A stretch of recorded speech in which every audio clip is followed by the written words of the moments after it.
National Weather Service in Blacksburg has issued a severe thunderstorm warning for South Central Pulaski County in southwestern Virginia, southwestern Floyd County in southwestern Virginia, northeastern Carroll County in southwestern Virginia, until 6:45 p.m. Eastern Daylight Time.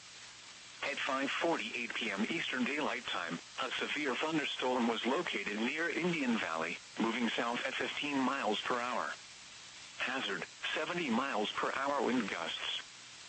Source, radar indicated.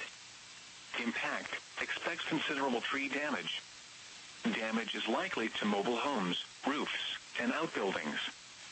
Locations impacted include Hillsville, Willis, Fancy Gap, Dugspur, Laurel Fork, Sylvatus, and Gladesboro.